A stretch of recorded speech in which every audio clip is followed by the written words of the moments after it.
Sure. Here's the expanded version of in simple, natural language without headings or names.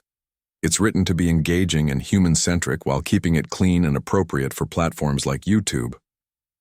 The sun was setting over a quiet, suburban neighborhood, casting long shadows across the streets. The air smelled faintly of freshly cut grass, and kids could still be heard laughing as they played outside. This place wasn't perfect, but it had its charm, a mix of old houses with peeling paint and newer ones with bright flower beds lining their porches. Life here moved at a slower pace except when tensions flared between the residents and the police. Those moments were rare, but when they happened, everyone felt the ripple effects. On this particular evening, a young boy walked home alone, his sneakers scuffing against the pavement. He carried a basketball tucked under one arm, the same ball he'd been dribbling just an hour earlier during practice. His clothes were damp from sweat, and his mind buzzed with thoughts about how he missed that last shot. Maybe if he practiced harder tomorrow, he'd get it right. Basketball was more than a game to him. It was his escape, something that made him feel alive. This kid lived with his mom, who worked 2 jobs just to keep food on the table and pay the bills. She always told him to stay focused, to dream big, despite their struggles. His dad wasn't around much. They didn't talk often, but whenever they did, the boy couldn't help but notice the sadness in his father's eyes. Still, there was no denying the respect people had for his dad. He was someone who fought for justice, though the boy never fully understood what that meant until now. As the boy turned onto a narrow alleyway, he decided to take a shortcut. It wasn't unusual for him to do so. He knew these streets like the back of his hand. But tonight something felt different. The usual hum of crickets seemed quieter, almost drowned out by the distant sound of sirens. For a moment he hesitated, wondering if he should turn back. Then again, shortcuts were faster, and besides, what was the worst that could happen? Little did he know, this decision would set off a chain of events that would shake not only his life, but also the entire community. What started as an ordinary walk home was about to become anything but ordinary. And while the boy couldn't see it coming, fate had other plans. Plans that would test his courage, challenge those around him, and expose truths many would rather ignore. Let me know if you'd like me to continue expanding the next parts in the same style. Sure, here's the expanded version of in simple natural language without headings or names. It's written to keep the audience engaged while staying clean and appropriate for platforms like YouTube. The alley was darker than usual, with only a few flickering streetlights casting faint shadows on the cracked pavement. The boy tightened his grip on the basketball under his arm as he walked briskly, eager to get home before it got too late. His mom would probably be waiting for him, maybe even pacing by the window, worrying like she always did when he stayed out after sunset. He didn't want to give her another reason to stress, but then, just as he reached the middle of the alley, 2 figures stepped into view. They were police officers, their uniforms unmistakable even in the dim light. One of them held a flashlight, its beam cutting through the darkness and landing directly on the boy's face. He squinted against the brightness, raising a hand to shield his eyes. "What are you doing here?" one of the officers demanded, his voice sharp and authoritative. The boy froze for a second, caught off guard. "I'm just walking home," he said quickly, trying to sound calm despite the knot forming in his stomach. "I live nearby." The officer narrowed his eyes, studying him up and down. "This isn't a shortcut. This is private property," he snapped, though anyone familiar with the neighborhood knew the alley was used by residents all the time. "You shouldn't be here." The boy shifted uncomfortably, clutching the basketball tighter. "Sorry, I didn't know," he mumbled, glancing toward the end of the alley where freedom and safety waited just a few steps away. "I'll leave right now." But the other officer stepped closer, blocking his path. "Hold on," he said, his tone harsher now. "Where'd you get that ball? Did you steal it?" The accusation hit like a punch to the gut. The boy blinked, stunned. "No, sir," he replied firmly, holding up the ball as proof. "This is mine. I was playing basketball earlier. You can check if you want." For a moment, neither officer said anything. The silence stretched painfully, broken only by the distant hum of traffic and the occasional chirp of crickets. Then, without warning, the first officer grabbed the boy roughly by the arm.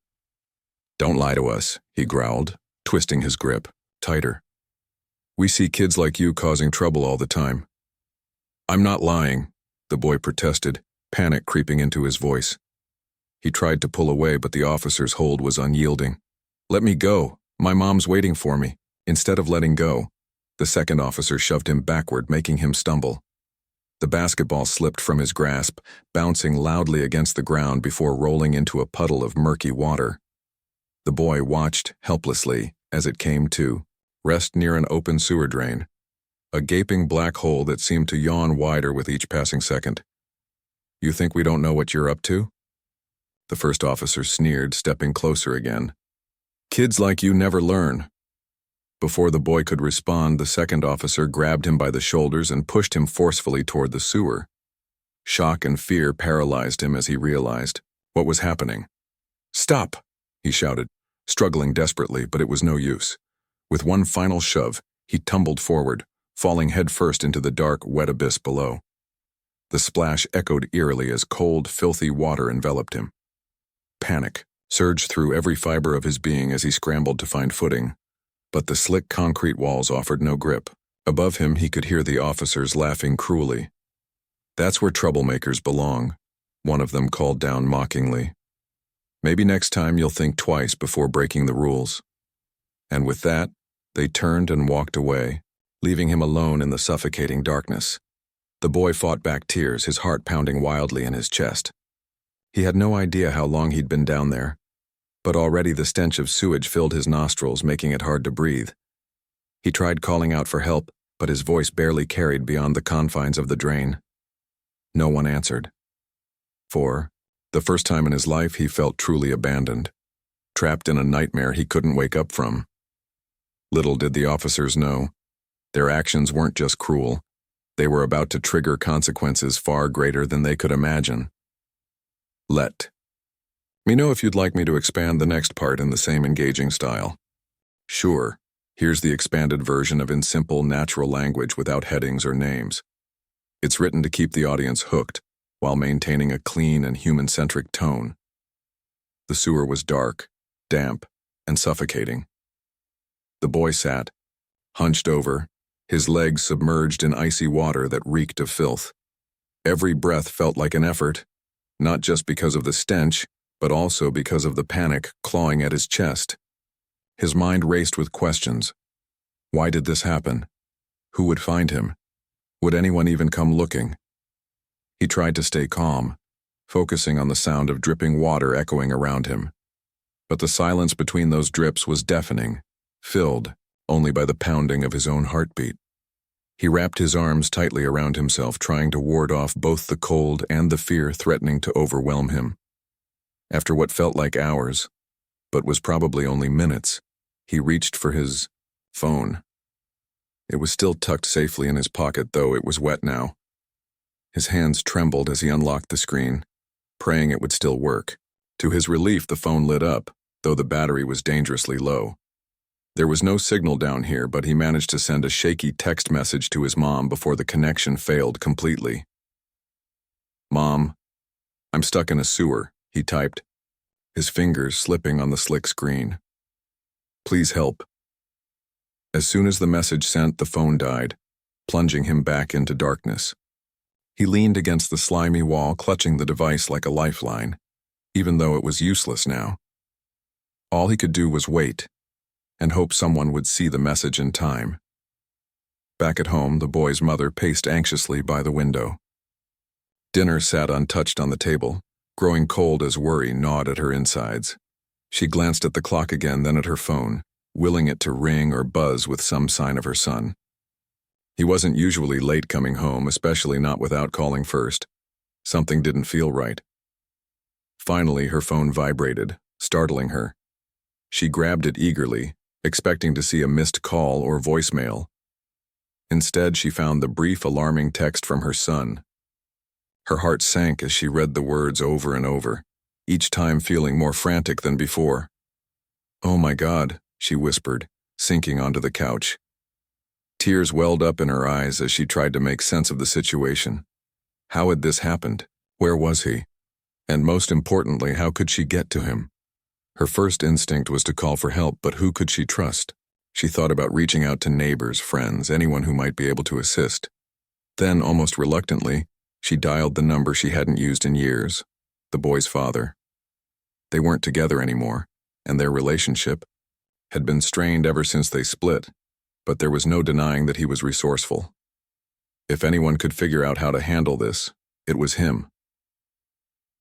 The phone rang twice before he picked up. His voice was calm, but concerned when he answered. "What is it?" he asked, sensing the urgency in her tone. "It's your son," she said, her voice cracking under the weight of emotion. "He's missing. He sent me a text saying he's trapped in a sewer. I don't know where he is and I don't know what to do." There was a long pause on the other end of the line.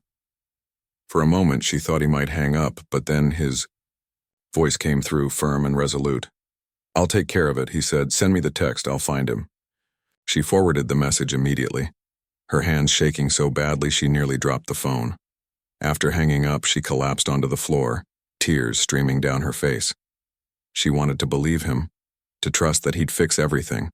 But the uncertainty was unbearable. What if they were too late? Meanwhile, the boy's father sprang into action. He was a man who thrived under pressure, someone who had spent years fighting for justice in situations far more complex than this one. But this was different. It wasn't just another case. It was personal. This was his child, his flesh, and blood, trapped somewhere unknown and alone. He called a few close friends and colleagues, explaining the situation in clipped, urgent tones. Within minutes, a small group of people were mobilized, ready to search every alley, street, and sewer entrance in the area. As they gathered supplies, flashlights, ropes, and maps, the father couldn't shake the image of his son's frightened face from his mind. He vowed silently that he wouldn't rest until he brought him home safe. While the rescue efforts began taking shape, the boy remained stranded in the sewer, growing weaker with each passing hour. Hunger, exhaustion, and fear gnawed at him, but he refused to give up. He thought about his mom, pacing anxiously at home, and his dad, whom he rarely saw but always admired from afar. They would come for him, wouldn't they? He clung to that. Hope like a lifeline, repeating it to himself like a mantra. "They're coming. Just hold on." Every so often he yelled for help, his voice echoing eerily off the walls. No one answered, but he kept trying anyway. Somewhere deep inside, he believed that someone, anyone, would hear him eventually. Until then, all he could do was endure. Little did any of them know, the events set in motion that night were about to spiral far beyond a single act of cruelty. The boy's disappearance would spark outrage, expose hidden truths, and force an entire community to confront the fractures within its foundation. But for now, the focus was simple: survival and hope. Let me know if you'd like me to continue expanding the next part in the same engaging style. Sure. Here's the expanded version of in simple, natural language without headings or names. It's written to keep the audience engaged, while maintaining a clean and human-centric tone. The search began in earnest as soon as the boy's father gathered his team. Armed with flashlights, maps, and sheer determination, they spread out across the neighborhood, combing every alleyway, checking every sewer entrance, and questioning anyone who might have seen something unusual. The father moved quickly, his mind racing with possibilities, some hopeful, others terrifying. He couldn't shake the image of his son trapped in the dark, cold, and alone. Every second felt like an eternity. Word traveled fast in the tight-knit community. Neighbors who had never spoken to each other before suddenly found themselves working side by side, united by a shared sense of urgency. Some brought lanterns, others offered food and water for the volunteers. A few teenagers rode their bikes through nearby streets, shouting the boy's description and asking if anyone had spotted him. The whole neighborhood seemed to come alive, buzzing with activity despite the late hour. But it wasn't just the locals getting involved. News of the missing boy reached social media within hours, thanks to a neighbor who posted about the situation online. The post went viral almost instantly, drawing attention from people far beyond the small suburban area. Comments poured in, some offering prayers, others sharing tips on how to conduct a proper search. Before long, local news outlets picked up the story, broadcasting updates and urging anyone with information to come forward. As the hours ticked by, frustration began to creep in. Despite everyone's best efforts, there was still no sign of the boy. His mother sat at home, glued to her phone, refreshing it constantly in hopes of hearing good news. She alternated between crying uncontrollably and pacing the living room floor, clutching a blanket around her shoulders as if it could somehow shield her from the fear gnawing at her heart. Her mind kept replaying the text message over and over. Again, "Mom, I'm stuck in a sewer." Those words haunted her, each one heavier than the last. Meanwhile, the boy's father refused to slow down. He pushed himself harder, driven by a mix of guilt and desperation. Guilt because he hadn't been more present in his son's life, and desperation because he couldn't bear the thought of losing him now. As he moved from one location to another, barking instructions and encouraging the volunteers, he couldn't help but notice the growing anger among the crowd. It wasn't hard to see why. Tensions between the residents and law enforcement had always simmered beneath the surface, but this incident brought them boiling to the forefront. People were furious, not just about the boy's disappearance, but about the way the police seemed uninterested in helping. When officers finally showed up to assist with the search, they were met with icy stares and muttered accusations. "They're probably the ones who did this," someone whispered loud enough for others to hear. The comment sparked murmurs of agreement, fueling suspicions that had long gone unspoken. The father didn't want to jump to conclusions, but deep down, he couldn't ignore the possibility. After all, stories of police misconduct weren't uncommon in this part of town. Still, he forced himself to focus on finding his son rather than pointing fingers, at least for now. Back at the house, the boy's mother received another call. This time, it was from a friend who worked at a nearby convenience store. The friend explained that she'd reviewed the store's security footage after hearing about the situation and noticed something disturbing. On the tape, two police officers could clearly be seen confronting a young boy in the alley earlier that evening. The timestamp matched perfectly with when her son had gone missing. Her hands trembled as she listened to the details. When the call ended, she immediately contacted the boy's father, relaying the information. His jaw tightened as he absorbed the news. Without saying a word, he grabbed his phone and called a journalist he knew, asking her to investigate further. Within hours, the video clip was released to the public, igniting outrage across the city. People watched in horror as the footage played out, the officer's aggressive behavior, the boy's obvious fear, and finally, the moment he disappeared from view. Social media exploded with reactions, hashtags like "Daos Justice for the Boy" trending nationwide. Protesters began gathering outside the police station, demanding answers and accountability. The once quiet neighborhood was now ground zero for a movement that showed no signs of slowing down. Amidst the chaos, the boy remained trapped in the sewer, unaware of the storm brewing above him. Exhaustion had started to take its toll, making it harder for him to stay alert. His throat was raw from yelling for help, and his body ached from sitting in the freezing water for so long. But even in his weakened state, he refused to give up hope. He clung to memories of happier times, playing basketball with friends, laughing with his mom, and the rare occasions when his dad would visit and tell him stories about fighting for what's right.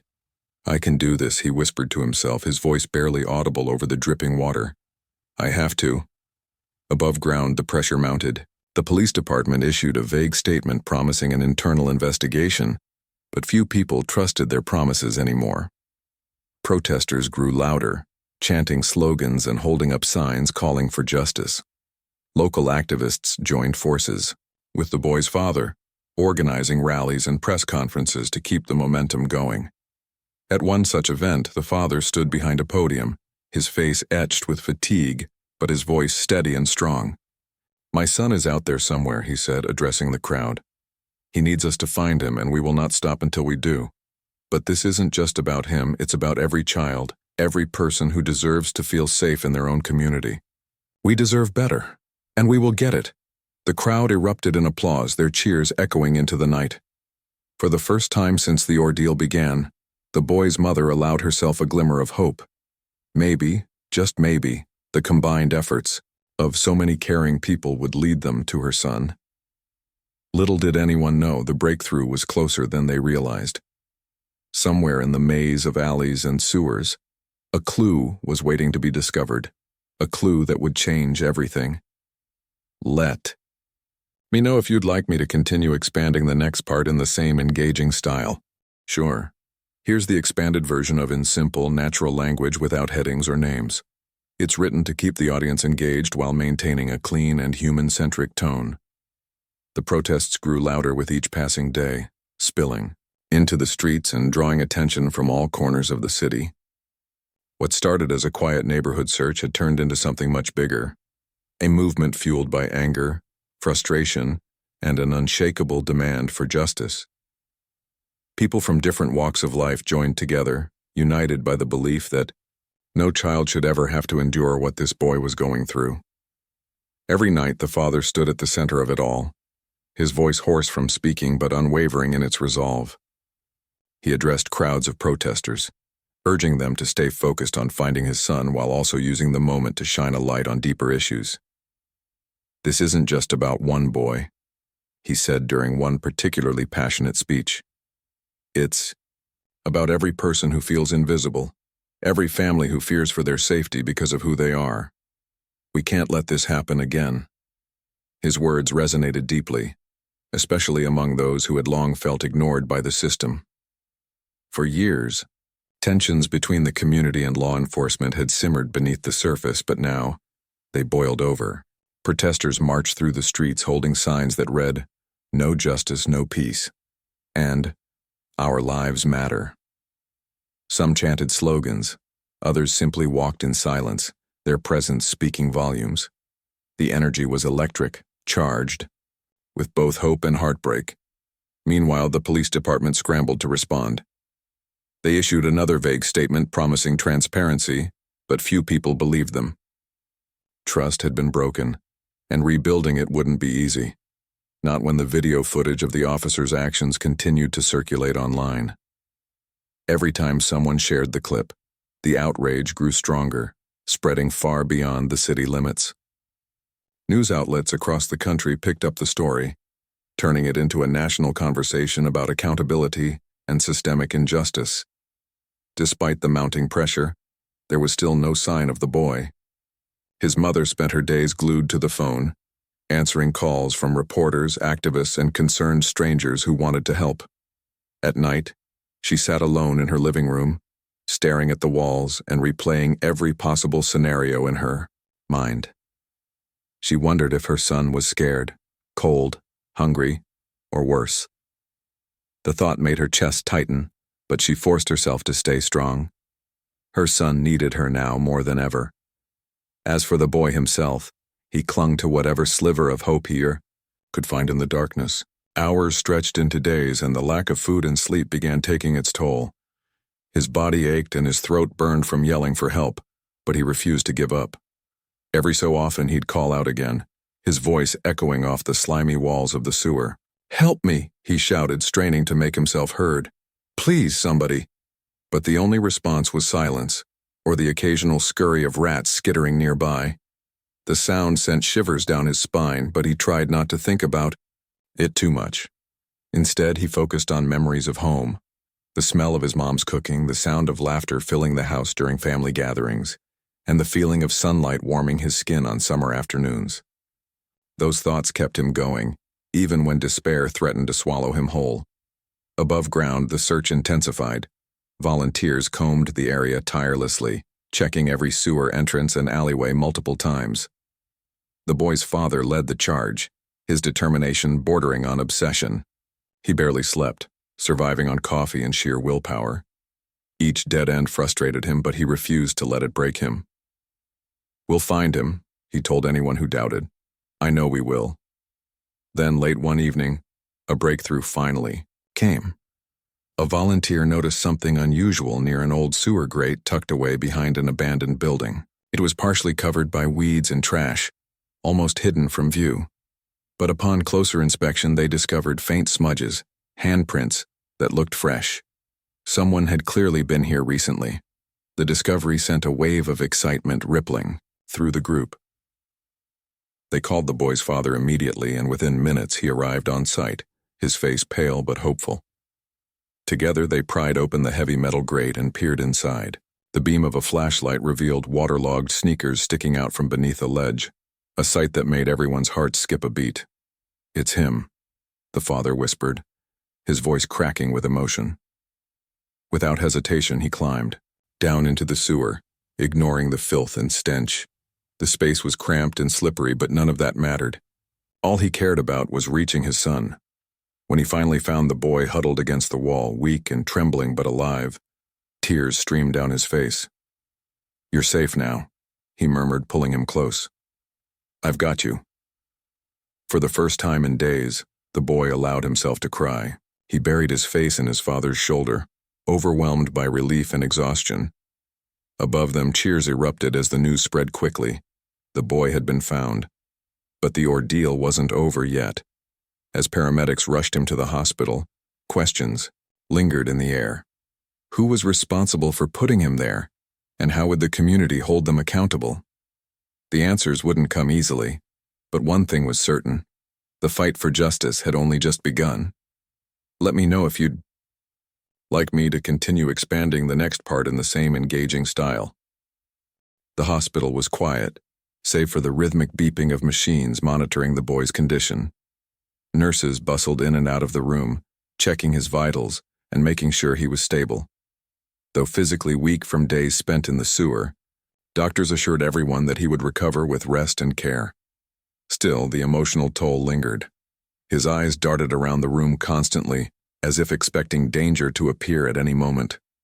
He flinched at sudden noises and struggled to sleep, even under the soft glow of the bedside lamp.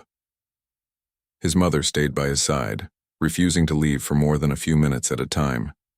She held his hand tightly, stroking it gently whenever he seemed anxious. "You're safe now," she whispered over and over, her voice trembling but filled with love. "No one can hurt you here."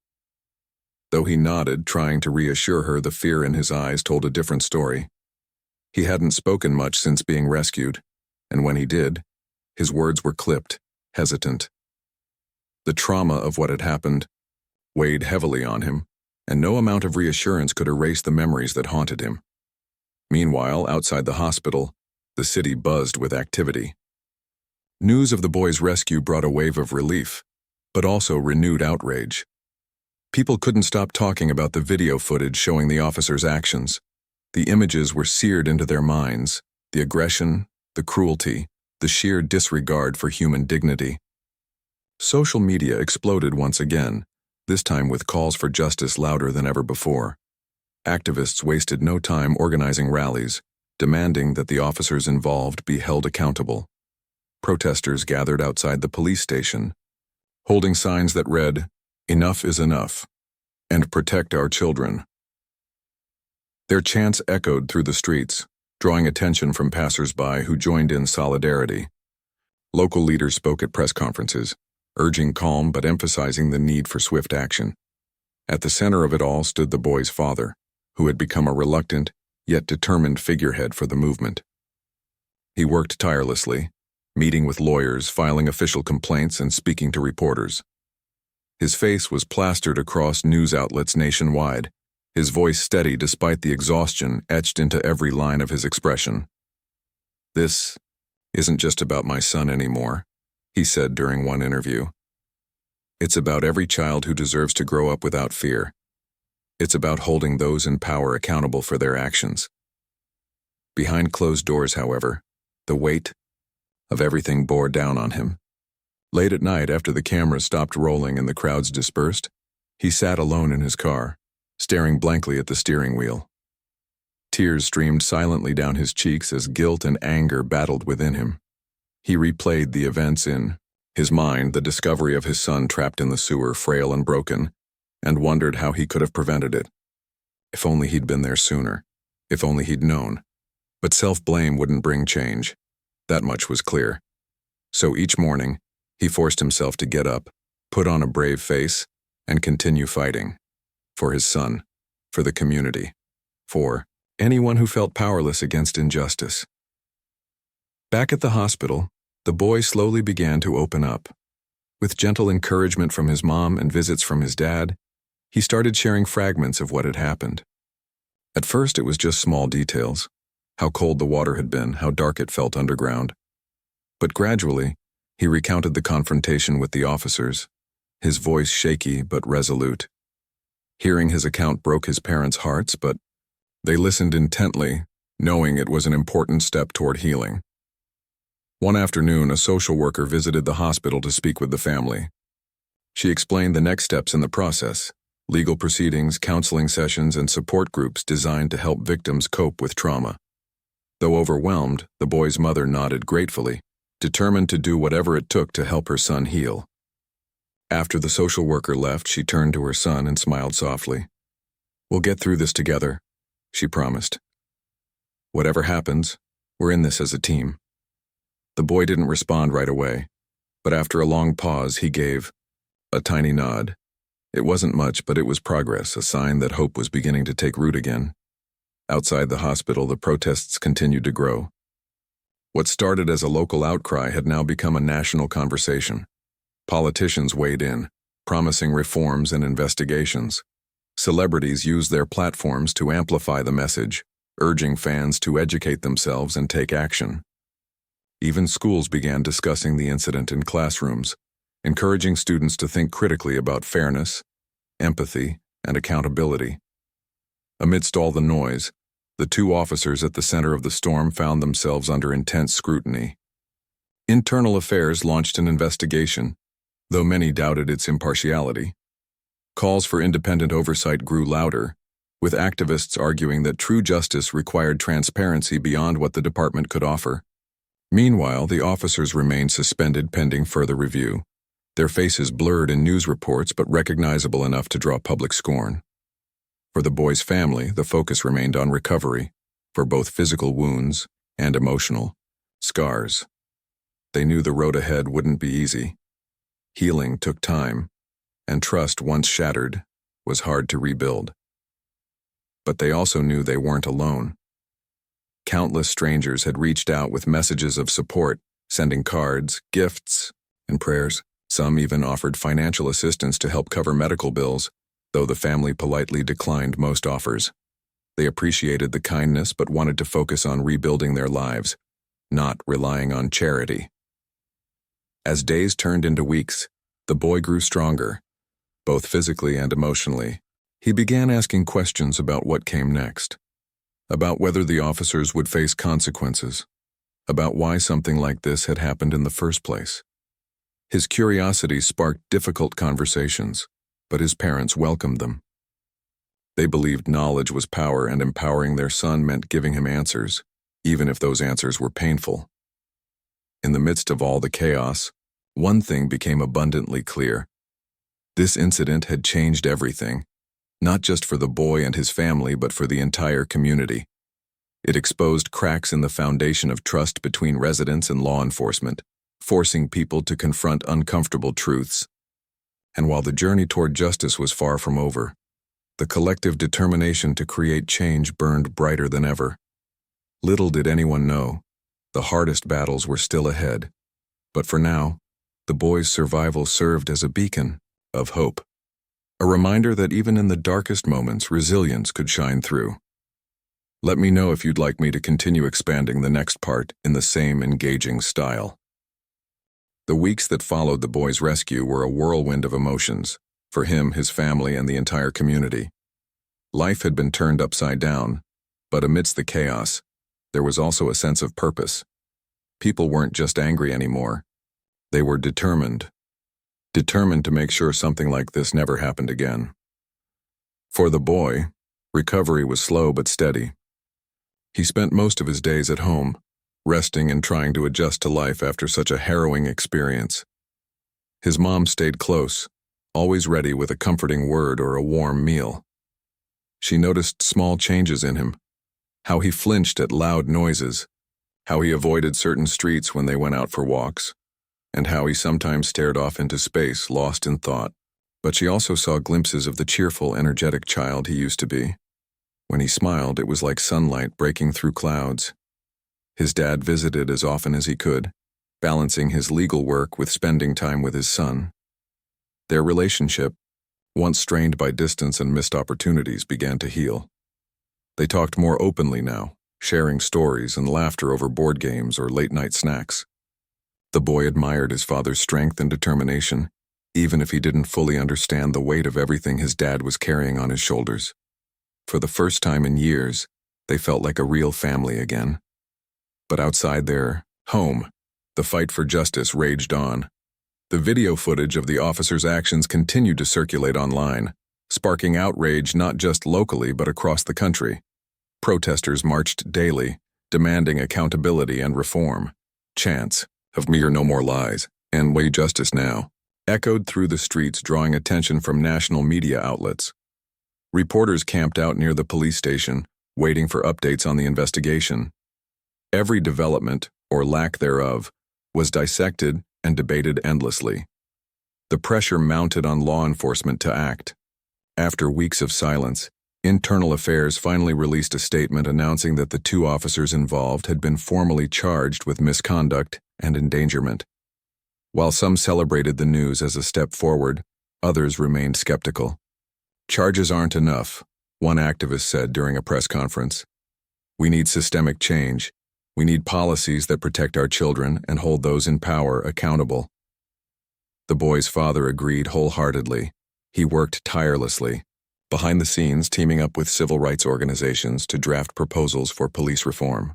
These included measures like mandatory de-escalation training, independent oversight boards, and stricter penalties for abuse of power. He knew change wouldn't happen overnight, but he refused to let the momentum fade. This was about more than just his son. It was about creating a safer future for everyone. Meanwhile, the boy himself became an unexpected symbol of resilience. Though he didn't seek the spotlight, his story resonated deeply with people. Strangers sent letters and messages of support, many sharing their own experiences of injustice and survival. Some even started campaigns in his name, raising awareness about issues like racial profiling and police brutality. His parents shielded him from much of the attention, wanting to protect his privacy, but they couldn't ignore the impact he'd had on so many lives. One day, a counselor visited their home to help the boy process what he'd been through. Sitting cross-legged on the couch, he listened intently as the counselor explained that it was okay to feel scared, angry, or confused.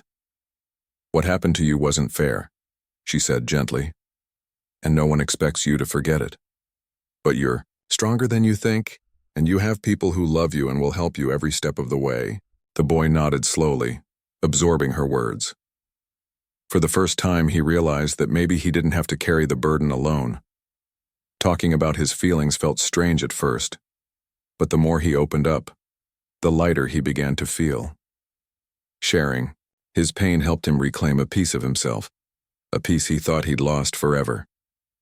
As the trial date approached, tensions in the community reached a boiling point.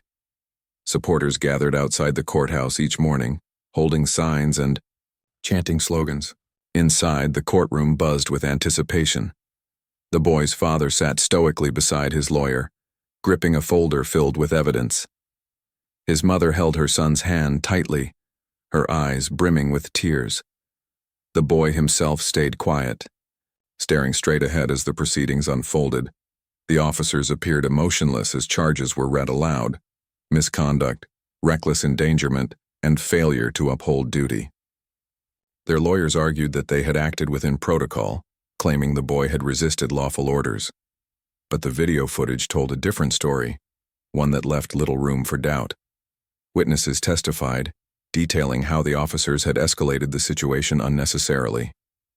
Neighbors described hearing the boy's cries for help and seeing the aftermath of the incident. Each testimony added another layer to the case, painting a picture of negligence and cruelty. When it came time for the verdict, the courtroom fell, silent. The judge's voice rang out clearly as he announced the decision: Guilty on all counts. Gasps erupted from the crowd, followed by cheers and applause. Outside, protesters erupted in celebration, hugging one another and shouting, "Victory!" It was a rare moment of triumph, a reminder that accountability, though hard-won, was possible. For the boy's family, the verdict brought a mix of relief and sadness. Relief that justice had been served, but sadness knowing that nothing could undo what had happened. As they left the courthouse together, surrounded by supporters, the boy looked up at his dad and asked quietly, "Does this mean it's over?" His father knelt down to meet his gaze, placing a hand on his shoulder. "Not completely," he admitted. "There's still a lot of work to do, but today we take a step forward, and we'll keep moving forward, together." The boy nodded, a small smile tugging at the corners of his mouth. For the first time in a long while, he felt hopeful. Hopeful that maybe, just maybe, things could get better. Let me know if you'd like me to continue expanding the final part in the same engaging style.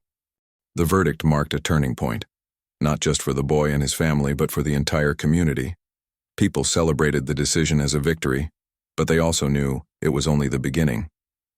Justice had been served in court, but true healing required more than punishment.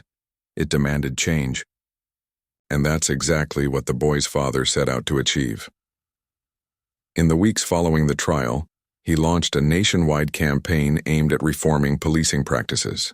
He traveled from city to city, speaking at rallies, town halls, and conferences.